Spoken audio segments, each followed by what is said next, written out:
Does Leslie love Marcel, or does she only love the feeling of being desired by him? Does Marcel truly want to retire with Leslie, or does he simply want to retire on Leslie's money? Some relationships are not born to heal, but to expose the darkest parts of who people really are. They do not begin with a promise, nor do they grow out of peace. They are fed by emptiness, by deprivation, by that strange feeling of wanting to be held while also wanting to see the person in front of you brought to their knees for you. Leslie and Marcel are standing exactly in that kind of place. From the outside, they look like two grown people finding each other at a moment when their private lives have already become too exhausting to keep believing in innocent love stories. A woman who once burned herself to the core for a man who was never truly hers. A man who has passed through too many dark corners to still have patience for fantasies of clean, pure love. But the closer one looks, the clearer it becomes that what exists between them is not an ordinary meeting of loneliness and sympathy. It is a slow collision between possessiveness, fear of abandonment, carefully concealed greed, and the final craving of people who have lived too long with the feeling that they never truly have enough. Ted remains the name lying motionless in the deepest part of Leslie like a wound that never closed. That is what makes everything dangerous from the very beginning. A woman who has never truly walked out of an old obsession cannot love anyone with a whole heart.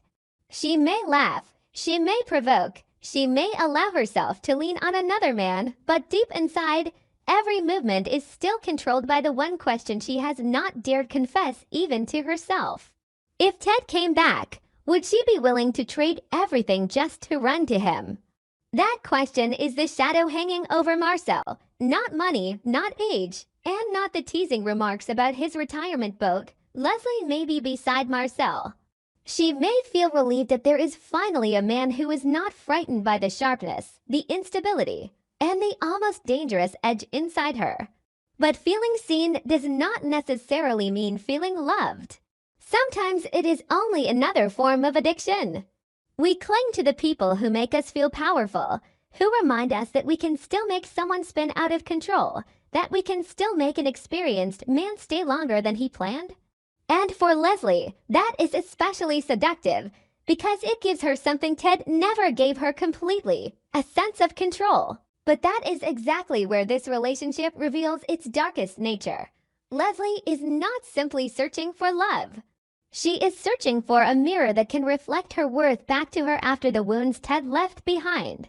She wants proof that she is still capable of making a man stay, still attractive enough to be chosen, still dangerous enough that no one would dare underestimate her. Marcel becomes the perfect instrument for that because he did not walk into her life with innocence. He came in with experience, with that masculine air of ambiguity, with the kind of presence that understands exactly what the other person is hiding, yet still chooses to sit down, pour another glass of wine, and keep playing. A man like that fascinates Leslie not purely because of emotion, but because he creates a sense of challenge. For the first time in a very long time, she has met someone who does not step back from her. A man who does not try to fix her, does not pretend to be moral, does not lecture her about right and wrong, and does not tremble before the cold, sharp corners inside her. That is the most dangerous thing for a woman like Leslie, because that kind of acceptance is very easy to mistake for destiny. However, if we look even deeper, Marcel is not standing in this relationship empty-handed either. A man who constantly talks about his retirement boat is not necessarily speaking only about a peaceful old age. Sometimes it is simply the way a person quietly admits that he is exhausted by his current life and is looking for a safe escape. Marcel may genuinely be attracted to Leslie. His eyes, the way he answers her with a tone that is half mocking and half indulgent, the way he seems driven crazy by her yet enjoys that very madness. All of it suggests that this is not a completely hollow performance. But real emotion does not cancel out practical motives. Human beings rarely love with only one layer of feeling. We can be captivated by someone while also calculating what they can bring into our lives. We can be sincerely moved and yet still quietly wonder whether that door leads to safety, money, shelter, or an easier old age. Marcel may look at Leslie and see an irresistibly magnetic woman, but that does not mean he does not also see her wealth, her status, and the network of power and danger surrounding her. That is why the question of whether Leslie loves Marcel or is simply using him to fill the void Ted left behind cannot really be separated from the question of whether Marcel loves Leslie or sees in her a comfortable path into the rest of his life. Both questions lead to the same cold truth. Between them, emotion and self-interest are not separate things. They are wrapped around each other so tightly that the boundary can no longer be seen. Leslie may need Marcel so she does not feel that Ted has defeated her completely. Marcel may need Leslie so he does not walk into old age with empty hands. She needs his presence so the emptiness does not swallow her whole. He needs her fire so he can feel that his life has not completely burned out. But when a relationship is built more on need than truth, sooner or later it turns into a negotiation. One side gives the feeling of being wanted. The other gives the feeling of being kept. One side uses money, attraction, instability, and longing. The other uses nerve, stubbornness, experience, and the ability to stand firm in a storm. What they give each other is not entirely love. It feels more like an invisible contract between two souls that are both cracked.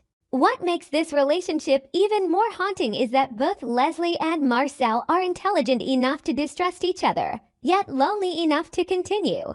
Leslie is surely not naive enough to believe that men never stay for money. A woman like her understands very well the way a man's eyes can change when wealth enters the story. She has seen how ambition twists people. She has even become part of such games herself, so she cannot help but ask, if I did not have that fortune, would Marcel still look at me that way? But precisely because she understands that so clearly, the fact that she still moves forward is even more frightening.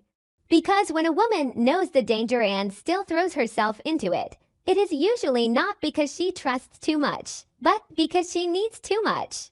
Needs it enough to accept a gamble even when she knows the hand across from her may be hiding a knife. Marcel is the same. He cannot fail to know that Ted is still there like a ghost that has never fully left Leslie. A man who has lived the kind of life Marcel has would notice the unusual silences, the moments when the woman in front of him suddenly goes dark the instant an old name passes through the air. The attempts to appear indifferent that are really just wounds being covered over. Marcel may understand perfectly well that he occupies the position of the man who came after, the man who is present, the man close enough to touch but never fully certain of being chosen. And that awareness itself may make him greedier, more determined, even more eager to possess her. People do not always walk away when they realize they are only the second choice. They either leave to preserve their pride, or they sink even deeper, hoping that one day they will reverse the game. With Marcel, the danger is that he seems to belong to the second kind. He is not afraid of Leslie's complexity. In fact, the wound inside her that carries Ted's name may be exactly what makes him want to conquer her completely. Because winning someone who is still looking back at the past always feels like a greater victory than ordinary love. And then there is Ted, existing as the final spark for every possible tragedy. All it would take is one backward glance from Ted, and the entire relationship between Leslie and Marcel could be stripped bare in an instant. At that point, no one would be able to hide behind jokes, behind meetings that are half intimate and half a test, or behind glances that seem to speak of understanding. If Ted came back, Leslie would be forced to answer the question she has been avoiding for so long. Does she want to be rescued by the old dream? Or does she want to hold on to the man who is truly present in her life now? That would not simply be a choice between two men. It would be a choice between obsession and reality, between the craving to possess what was once never hers and the fear of accepting a love that may not be pure but is real. And for Marcel, that moment would be the cruelest test of all. If Leslie turned back toward Ted, Would Marcel reveal himself as the kind of man who withdraws in silence, or as the kind of man who is wounded deeply enough to retaliate? Given the kind of tension building around them, the second possibility is the one that feels truly dangerous. Because relationships built on loneliness, desire, and money rarely break apart peacefully. They usually end with the truth being exposed too late, when pride has already risen higher than love. If one day Marcel discovers that Leslie never truly stopped loving Ted, all the tenderness he has shown her could turn into a feeling of humiliation. If Leslie discovers that Marcel really has been planning his escape into old age by gambling on her fortune, all the seduction she once saw in him could turn into a rage capable of destruction. And the greatest tragedy is that even if part of what exists between them is real, that truth may still not be enough to save them. Love does not always lose because it never existed. Sometimes it loses because it was born in a place too dirty, too late, and too full of calculation to ever be trusted. So the most frightening thing about Leslie and Marcel is not whether they love each other or not. The most frightening thing is that they very likely do love each other in some way, but that love was born among too many murky motives for either of them to ever find the courage to trust it. Leslie may genuinely be moved by a man who is not afraid of her, who does not avoid her, who does not try to turn her into a softer version of herself. Marcel may genuinely be drawn to a woman who is fierce, unstable, sharp, and loose as though each day were the final battle. But between those feelings stand Ted, money, loneliness, the need to be filled, survival instinct, and the pride of two people who both refuse to be the one who gets used first. Once all those things are mixed together, love is no longer a refuge. It becomes a battlefield. And perhaps that is exactly why this story is so compelling. Not because it is beautiful, but because it is messy in such a deeply human way. It forces people to ask whether either of them is truly innocent. Leslie is not innocent if she is using Marcel as pain relief for the wound named Ted. Marcel is not innocent either if he is using Leslie's allure as the softest road into a safer future. Ted may not even be directly inside the relationship, yet he may still be the reason it can never be clean. And when a relationship begins with everyone carrying some hidden dishonesty, the ending is rarely healing. More often, it is collapse. Not the kind of collapse that arrives with immediate noise, but the slow unraveling in which every moment of suspicion, every test, every glance back toward the past, every mention of money, wears down a little more trust. By the time the final truth is exposed, what breaks is not just the relationship itself, but the final illusion each of them had that they could still be loved without having to pay a price. If BTG pushes this story all the way to its limit, then this will not simply be an ambiguous love story between a woman who has not forgotten her former obsession and a man too clever to love innocently. It will become an unmasking of what human beings do when they fear loneliness more than they fear pain. Leslie may think she is trying to open her heart.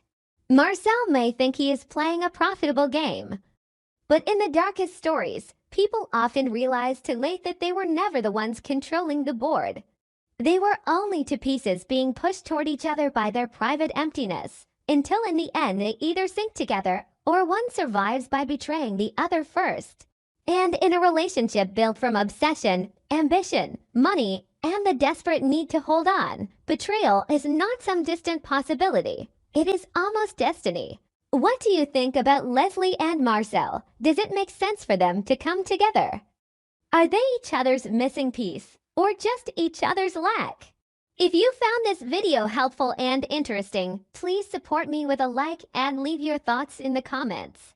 If you have better ideas or even more interesting theories, feel free to share them in the comment section so everyone can discuss together. I truly appreciate every contribution and all of your support. Thank you so much. And if you have not subscribed to us yet, please scroll down and hit the subscribe button.